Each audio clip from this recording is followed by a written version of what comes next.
Iesākot dievkalpojumu, vēlos lasīt Dievu vārdu no Apostoļu darbu grāmatas 17. nodaļas, 26. un 27. pāntu. Viņš licis visām tautām celties no vienām asinīm un dzīvot pa visu zemes virsu un nospraudis noteiktus laikus un robežas, kur tiem dzīvot, lai tie meklētu Dievu, vai tie viņu varētu nojaust un atrast, jebšu viņš nav tālu nevienam no mums. Āmen. Āmen. Lasīsim vēlreiz to, ko Inns jau vienreiz izlasīja, lai mums tas tā labi iespiestos atmiņā. Apostoļu darbu 17. nodaļa, 26. 27. pāns.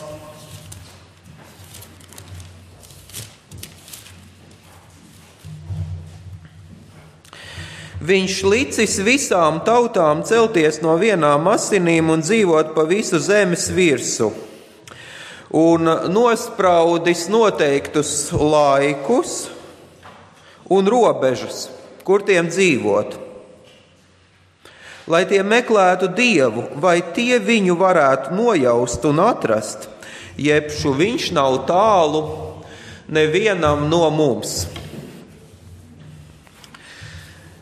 Sakiet, vai Dievam ir kāds nolūks, kādēļ viņš ir licis man piedzimt par latvieti, bet, teiksim, Sašam par krievu, un abiem mums licis piedzimt vienā pilsētā, tas ir Valmierā. Es domāju, ja Saša būtu mūsu vidū šodien, un es ļoti cerēju, ka viņš būs, tad viņam būtu ko teikt. Bet vispār, vai tad nav tā, ka mēs vairāk piederam Kristus adventes tautai nekā latviešu vai krievu tautai, un tas, ka mēs esam latvieši vai krievi vai valmierieši, ir tikai īslaicīgs un nenozīmīgs stāvoklis, ar kuru mēs esam spiesti samierināties. Un tā ir neatņemama mūsu ikdienas dzīves sastāvdaļa, bet kurai tomēr mūžības skatījumā ir visai maza vērtība.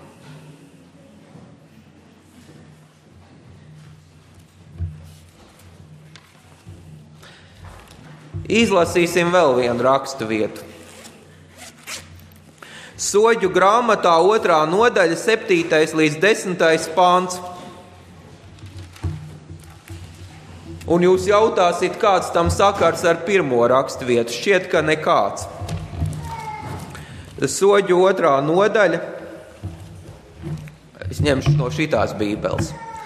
Soģu 2. nodaļa 7. līdz 10. pāns. Tauta kalpoja kungam visu Jozuas dzīves laiku un visu to vecajo dzīves laiku, kuri pārdzīvoja Jozu un bija redzējuši visus kunga lielos darbus, ko viņš darīja Izraēlam. Kunga kalps Jozua Nūna dēls nomira 110 gadu vecs un tika apbedīts savā mantotajā novadā Timnat Heresā, Efraima kalnos uz ziemeļiem no Gāšas kalna. Arī visa šī paudze tika piepulcināta tēviem, un pēc viņiem cēlās cita paudze, kas nepazina kungu, nedz arī tos darbus, ko viņš bija darījis Izraēlam. Aizmirsa, vienkārši aizmirsa. Un kādas bija sekas? 2. nodaļa 12. pāns. Viņi atmeta kungu, savu tēvu Dievu, kas tos bija izvedis no Ēģiptes zemes, un dzinās pēc citiem dieviem, apkārtējo tautu dieviem, un zemojās tiem tā sadusmodami to kungu. Sakiet, kad mēs lasām šo tekstu, kas mums nāk prātā, par ko mēs domājam? Neapšaubāmi Bībeles notikumi.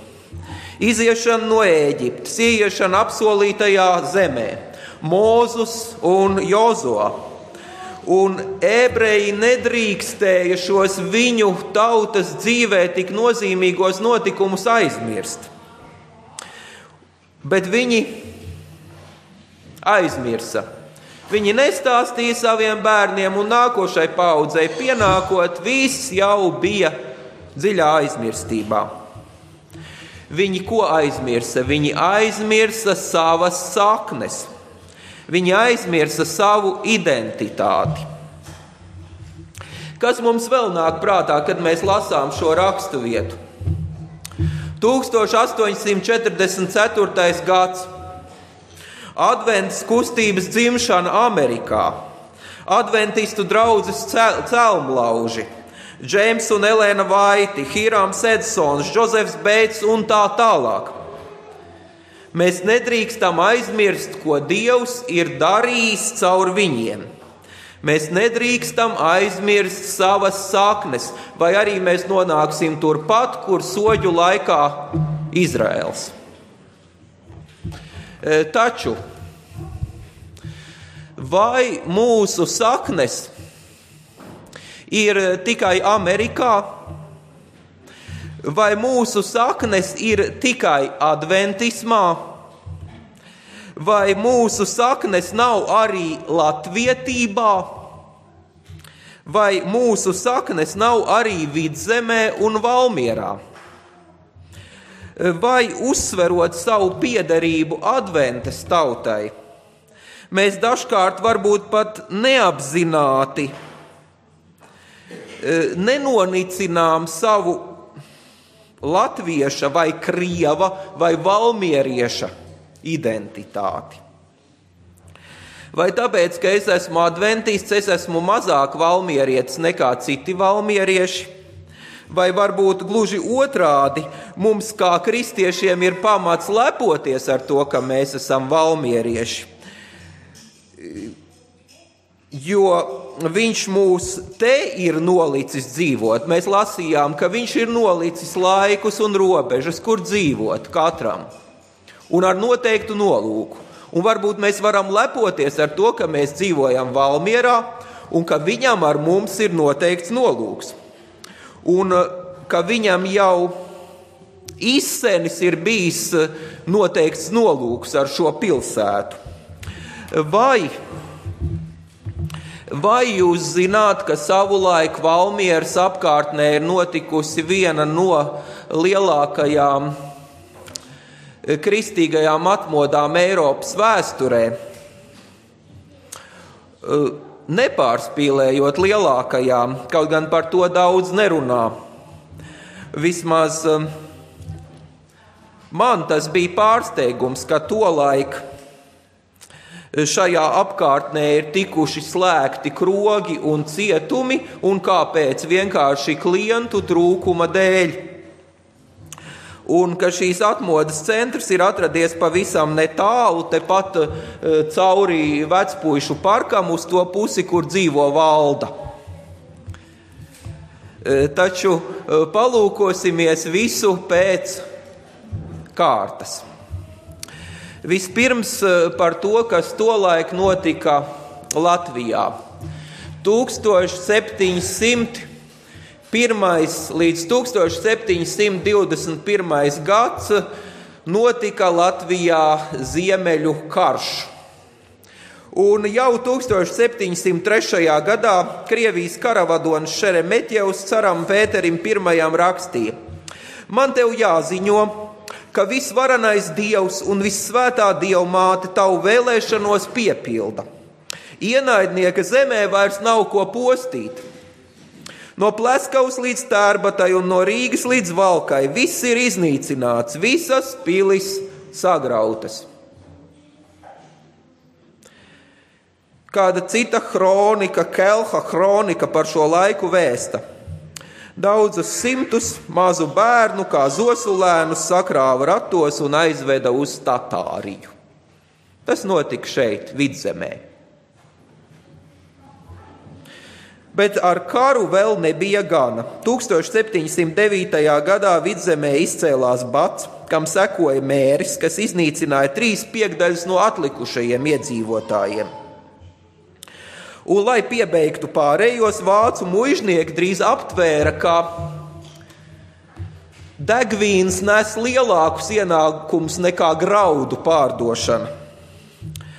Un, tuvojoties 18. gadsimta vidum, Latvijas teritorijā darbojās jau 933 krogi. Un likās, ka šai tautai ir lemts izzust uz visiem laikiem. Latvieši šajā laikā bija analfabēti, latvieši šai laikā bija dzimtcilvēki, vai, kā mēs to varētu teikt, būtībā vergi. Jo latvieši bija muižas manta. Viņus drīkstēja pirkt un pārdot, mainīt, nospēlēt kārtīs. Latviešu karjeras augstākais punkts bija uzkāpt muižas kučiera bukā. Un vergiem, diemžēl, ir verga dvēsele. Vārds latvietis tolaik bija sinonīms vārdam zaglis, vārdam dzērājs un vārdam izlaidīgs cilvēks. Viņu reliģiskos priekšstatus veidoja senlatviešu reliģijas sajaukums ar katoļu svēto kultu elementiem, plus obligātie luterāņu baznīcas apmeklējumi, kurus nedrīkstēja izlaist. Baznīcu latvieši uzskatīja par vāciešu baznīcu, jo tur arī lielākoties runāja vāciski. Un Kristu par vāciešu dievu, kuram gar latviešiem nav nekādas daļas. Un, protams, viņiem gar viņu arī. Viss vāciskais tautas acīs bija neapšaubāms ļaunums. Tomēr šajā laikā Vidzemes muižniecības vidū bija vismaz divas personības, kas reliģiju neuztvēra kā līdzekli zemnieku apspiešanai. Un tie bija Ungurmuižas īpašnieks Baltazārs von Kamperhausens un Valmiermuižas īpašniece ģenerāliene Magdalēna Elizabete von Hallarte.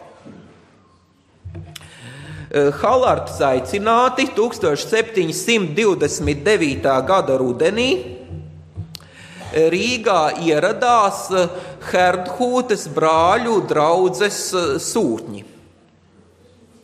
Kas bija Herdhūte? Esam visi lasījuši lielo cīņu. Lielajā cīņā ir nodaļa par čehu nacionālo varoni, par reformatoru Janu Husu. Un pēc Husa sadedzināšanas 1415. gadā Čehijā sākās spēcīga evaņģēliska un sociāla nacionāla atmoda. Kustība, kura pamazām gan gadsimtu gaitā tika noslīcināta asinīs.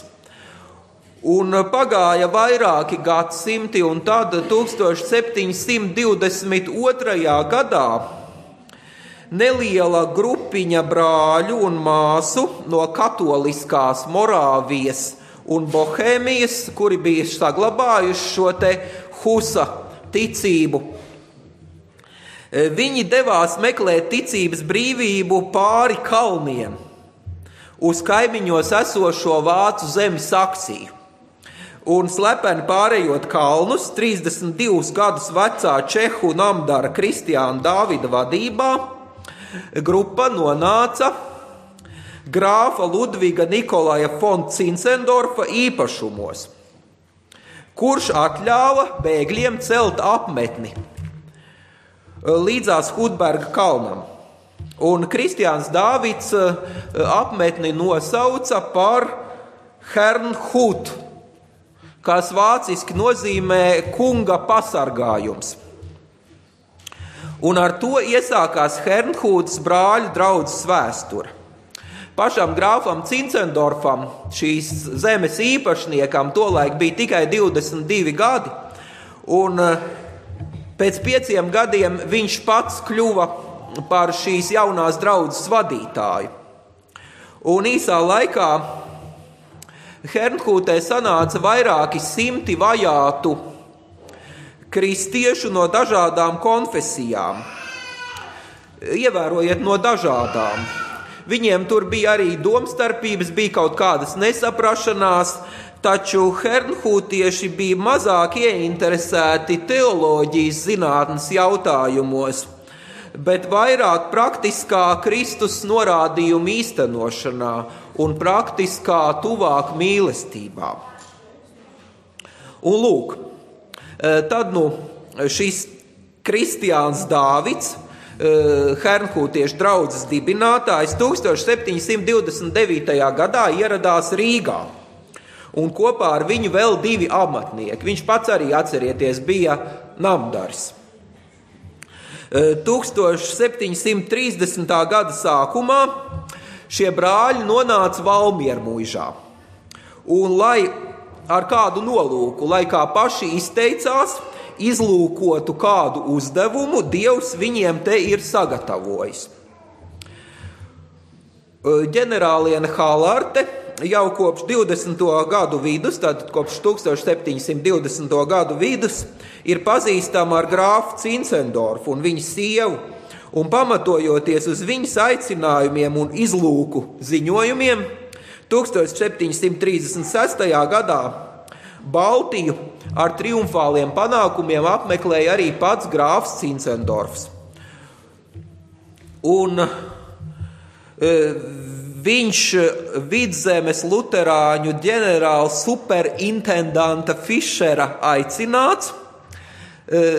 Tiem, kas ir lasījuši vecā Glika bībelē ievadu, kur ir pamācīšana, kā latviešiem būs bībeli lasīt, tie zina, ka šo ievadu, ļoti interesantu ievadu, ir sarakstījis šis te ģenerāls superintendants Fišers. Un lūk, šis Fišers pats uzaicināja grāfu Cincendorfu sludināt Rīgas galvenajā dievnamā tolaik Jēkaba katedrālē. Un 1736.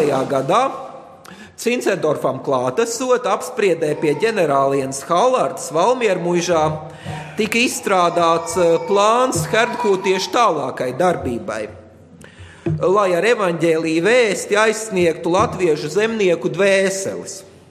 Sanākušie nolēma dibināt latviešu skolotāju semināru, un līdztekus citām prasmēm skolotājiem šai seminārā būtu jāapgūst arī, citēju, kā sludināt Jēzu Kristu ar siltu sirdi. Un tā jau 1737. gadā Vidzemē sāk ierasties no Hernhūtes sūtītie skolu darbinieki un amatnieki. Viņu pirmais stratēģiskais uzdevums ir iemācīties latviešu valodu. Un kā jūs domājat, kā vislabāk ir iemācīties latviešu valodu, ja nav vēl nekādas latviešu valodas mācību grāmatas, nekā? Viņi dodas kopā ar latviešiem strādāt muižas darbus. Un iesākumā zemnieki viņus uzņem neticīgi un pat, teiksim tā, nicīgi. Un, kā jau pret visu vācisko. Tomēr brāļi šīs nievas pacieš, un tiklīdz rodas izdevība, vēsta par Jēzus krusta ciešanām un par Jēzus mīlestību pret visiem pasaules cilvēkiem, tā skaitā pret latviešiem. 1738. gadā ģenerāliene Halarte iepērk zemi Gaujas labajā krastā, tagadējā Valmieras pilsētas teritorijā, kādu puskilometru lejup pa Gauju no Sīmaņa baznīcas. Miniet, kur tas ir? Tad apmēram tur, kur ir pašlaik vājdzirdīgo skola. Ģenerāliene dāsni sponsorēja brāļu draudzes centra celtniecību, Un šajā centrā bija diakonāts un latviešu skolotāju seminārs. Brāļu draudzes centrs tika nosaukts, un latviešu starpā arī šis nosaukums iegājās par Jērkalnu, jeb vāciski Lamberg. Halarti sagādāja arī visu nepieciešamo inventāru un apmaksāja mācību izdevumus, grāmatas, pārtiku un tam līdzīgi. Tā paša 1738. gada 23. augustā seminārs jau vēra durvis. Mācību metodoloģija bija tiem laikiem ultramoderna, jo stundu sarakstā bija pat vingrošana. Līdztekus semināra darbībai Valmierā sāka noturēt arī brāļu draudzes saiešanas. Un uz pirmo saiešanu latviešu valodā atnāca tikai 8 latvieši, bet ar katru nākamo reizi apmeklētāju skaits auga. 1739. gadā Valmierā sākās varena atmoda, kas īsā laikā izmainīja lielas tautas daļas pasaules izpratni un deva latviešiem jaunu dzīves jēgu. Un atmodas tas augstākais sākuma punkts bija 1739. gada sanākšana Jērkalnā vasarsvētku dienā. Sanāca daudz ļaužu, un telpas istabā pietrūka, un brāļiem nācās sludināt zem klajas debes. Īsā brīdī viss bija apgriezts otrādi un pārvērsts. Laika biedru liecībās mēs lasām, ka visa zeme raud par saviem grēkiem, cilvēki citam lūdz piedošanu, atdod nozagtās mantas, mitējas dzeršana un izlaidība, apmeklētāju trūkuma dēļ slēdz krogus, tiesas paliek bez darba, pat jāslēdz cietumi, jo tie stāv tukši. Atmoda sākās arī bērnu vidū. Bērni pulcējās mājās, mežos, ganībās, bieži spontāni, paši lūdza Dievu, dziedāja brāļu dziesmas. Un bieži no bērniem atmodas gars skāra arī vecākus un citus pieaugušos. Izplatīta un pašsaprotama lieta tajos laikos bija muižas apzagšana. Un tad brāļi latviešus mudināja nožēlot un iet pie kungiem un lūgt piedošanu. Un tā latvieši arī darīja. Un bieži vien atdeva atpakaļ pirms daudziem gadiem zaktas mantas. Tas savukārt sniedza spēcīgu liecību par svētā gara darbību un mainīja neviena muižnieka nostāju. Laika biedri liecina, ka visā zemē, pļavās, laukos, uz ceļiem cilvēki raudāja un vaimanāja par saviem grēkiem, par, citēju, žēlastības laiku, kas pavadīts grēkos bez Jēzus.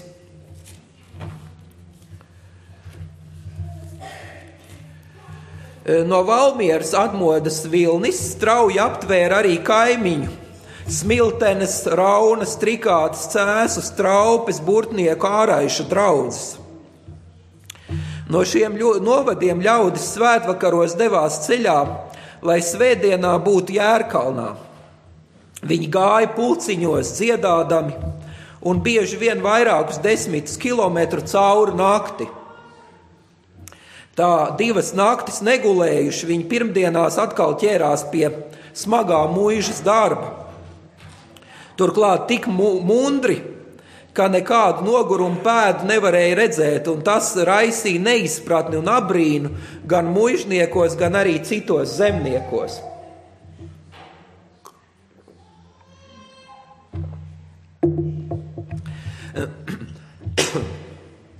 Kāds tad bija hernhūtiešu vēsts kodols? Tā bija vēsts par Jēzu Kristu, ka Dievs mīl latviešus un ir arī latviešu pestītājs, ka Kristus izlietās asinis attiecas arī uz latviešu tautu ka viņš nav tikai vāciešu, bet patiešām arī latviešu dievs un pestītājs. Latviešu dzimtcilvēki sacīja, ka šis ir viņu saderināšanās laiks, kad debesu brūtgāns saderinās ar savu brūti latviešu tautu.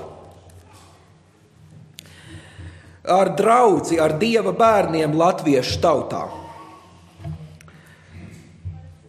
1739. gada vasaras svētkos tātad mēs varam sacīt, ka sākās viena no lielākajām atmodām Eiropas kristietības vēsturē, kas zemnieku sabiedrībā ienesa pilnīgi jaunu izpratni par vērtībām, par pasauli un dzīvi un par dzīves jēgu. Atmodai, diemžēl, kā nelāga piedeva, nāca līdz arī dažādas vulgāri, harizmātiskas izpausmes. Taču tas tikai raksturo, cik ārkārtīgi intensīvs bija šo cilvēku piedzīvojums, cik liela bija spriedze, uz kuru cilvēki nevienmēr spēja adekvāti reaģēt. Daži krita ekstāzē, daži bezsamaņā, daži uzdevās par praviešiem un daži par apustuļiem. Gan vācu, gan pašu latviešu prātīgākie brāļi cīnījās pret šāda veida izpausmēm, taču tās beidzās pašas visai strauji. Pēc tam, kad kāda māsa murmuļšā reliģiskas ekstrāzes brīdī iekrita dīķī un noslīka. Traģēdija atvēra tautai acis un harizmātiskās bezjēdzības beidzās pašas no sevis.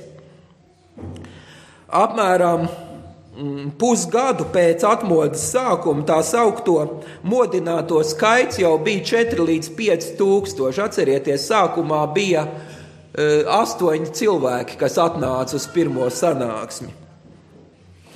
Sākās organizēšanās mazās grupiņās apmēram 10 cilvēkiem, kas pulcējās nedēļas vidū, kas būtu pielīdzināms mūsdienu mājas grupām. 1743. gadā baltvācu politiķi panāca Krievijas carienes Elizabetes ukazu par brāļu draudzu aizliegumu Krievijas impērijā.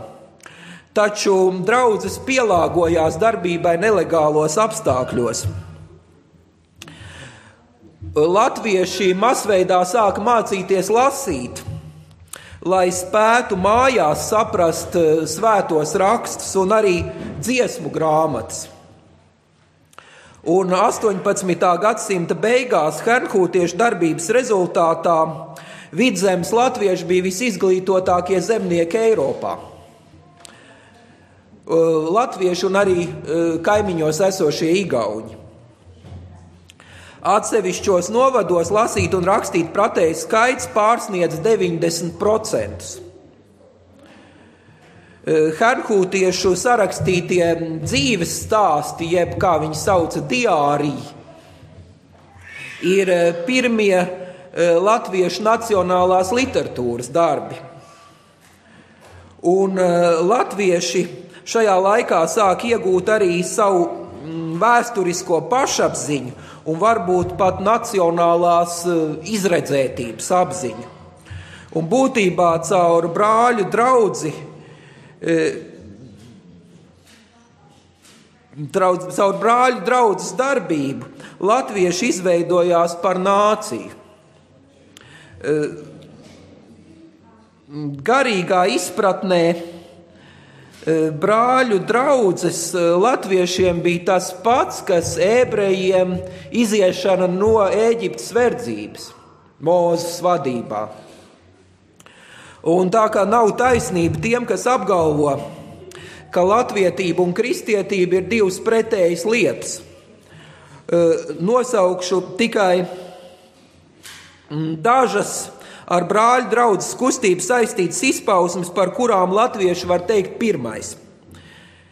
Pirmās latviešu organizācijas, pirmie līderi no pašu latviešu vidus, pirmie pašizglītības un mājizglītības centieni, pirmais latviešu skolotājs seminārs, pirmie rakstnieki, dzejnieki, koru tradīcijas izveidošanās, kas vēlāk noved pie dziesmu svētkiem. Arī izrādās, tam ir pavisam kristīgas saknes. Valodas attīstība. Brāļu draudzei varam pateikties par diminutīvu, ja pamazināmo vārdu plašu izplatību latviešu valodā. Tad vēl, pateicoties brāļu draudzēm, latvieši sāka apzināties savu tautu pasaules vēstures kontekstā. Kā jau dzirdējāt, bija plaši sakari ar Vācijas, ar Čehijas, ar citu tautu kristiešiem. Un vēl viena lieta, pie kā noveda brāļu draugu kustība, bija zemnieku cīņa par savu brīvību un arī pirmās zemnieku tiesvedības ar muižniekiem. Hernhūtiešiem mēs varam pateikties arī par pašu atmodas jēdzienu. Brāļu draudzes bija pirmā spēcīgā latviešu nacionālā atmoda. Un, kā jau jūs zināt, tā ir sekojušas vēl vairākas latviešu atmodas, un pēdējā atmoda bija 90. gadu sākumā, kad arī mūsu Valmieras adventistu draudzē ienāca samērā daudz cilvēku. Interesanti, ka arī tolaik bija nacionālā atmoda saistīta ar reliģisko atmodu. Un jēdziens atmoda sasaucas arī ar jēdzienu brīnums. Mēdz sacīt, ka pati Latvijas valsts rašanās, gan Latvijas pirmās republikas rašanās, par kuru jau iepriekšējā sabatā Dzintars stāstīja, gan arī mūsu tagadējās Latvijas valsts izveidošanās, tas bija brīnums. Tas bija kaut kas tāds cilvēciski neiespējams un necerēts. Un tomēr tas notika. Un sākums tam, sākumi, lai gan par to tik ļoti maz runā, tik maz to piemin, ir meklējami tieši brāļu draugu darbībā, un tālajā pagātnē jau pirms 270 gadiem Valmierā. Vai tad tādi brīnumi būtu iespējami arī mūsu dienās? Mēs nu pat nesen mācījāmies apcerējumu par atmodu un reformāciju. Un tad arī mēs uzdevām sev jautājumu, kas būtu vajadzīgs, lai atmoda sāktos mūsu vidū, mūsu laikā un vietā, kur mēs dzīvojam. Vai Valmiera atkal varētu kaut ko tādu piedzīvot, ko piedzīvoja tajos laikos? Un interesanti ir tas, ka atmodas jēdziens jau pats sevī satur norādījumu uz to, ka brīnums ir saistāms ar paša cilvēka aktīvu darbību. Nebūs brīnumu, ja mēs no rīta neatvērsim acis un neizlīdīsim no segas apakšas. Nebūs brīnumu. Tātad brīnums ir saistāms ar paša cilvēka aktīvu darbību, un tā ir atmoda. Atmodas un brīnuma noslēpumu mēs katrs nesam sevī. Un te nu parādās Trešais jēdziens – noslēpums. Un Kolosiešiem 1. nodaļā, 25. līdz 27. pantā Pāvils raksta.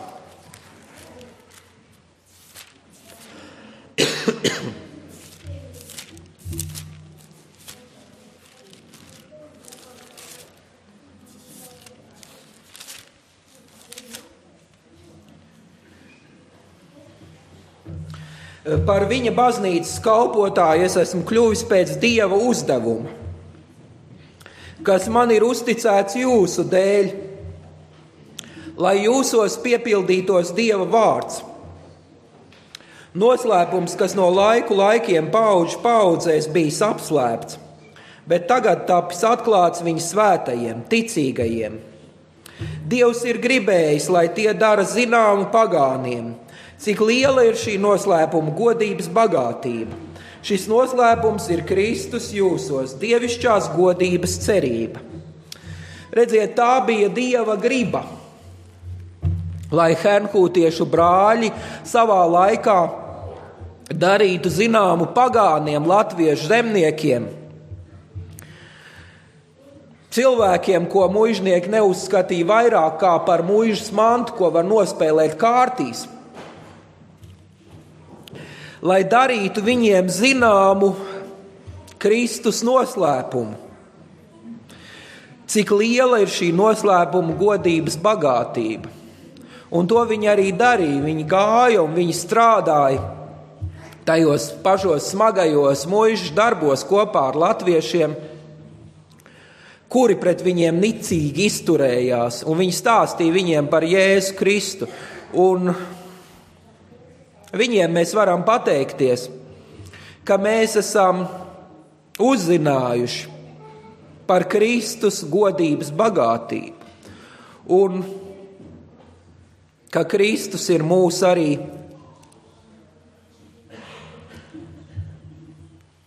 latviešus izveidojis par tautu. Un šis noslēpums, kā Pāvils raksta, ir Kristus jūsos, dievišķās godības cerība. Tātad Kristus jūsos, tas ir noslēpums, kas spēja pirms 270 gadiem darīt brīnumus Valmierā un visā pasaulē. Un tikpat pilnīgi noteikti tas spēj darīt brīnums arī šodien. Āmen. Kopīgi lūgsim Dievu. Mūsu Kungs un Dievs, mēs ticam, ka Tu vēlies mums dot gara uguni, bet mēs lūdzam, dari mūs labprātīgus nolikt visu uz Tava altāra, sevi pilnīgi nolikt Tavās rokās, lai Tu varētu to, ko Tu vēlies mūsu dzīvē darīt, lai Tu varētu to īstenot, lai mēs neliktu Tev šķēršļus Tavam darbam. Pateicamies, ka Tu savā laikā esi darbojies šajā vietā, Valmierā, un mēs ticam, ka Tu arī tagad darbojies, bet tomēr netik plaši un netik vareni, un lūdzam, lai Tavs darbs šajā vietā iet plašumā un dari mūs par Taviem ieročiem, lai mēs būtu gatavi sadarboties ar Tevi, kā Tu katru no mums esi aicinājis. Jo nav jau tā, ka mums visiem būtu viens veids, kā mēs varam darboties Tavā darbā, bet Tu mums esi devis katram savas dāvanas un palīdz mums to apzināties un palīdzi mums tiešām, kā jau mēs lūdzām, visu to nodot Tev, Tavā rīcībā. Jēzus vārdā lūdzam un pateicamies. Āmen. Āmen.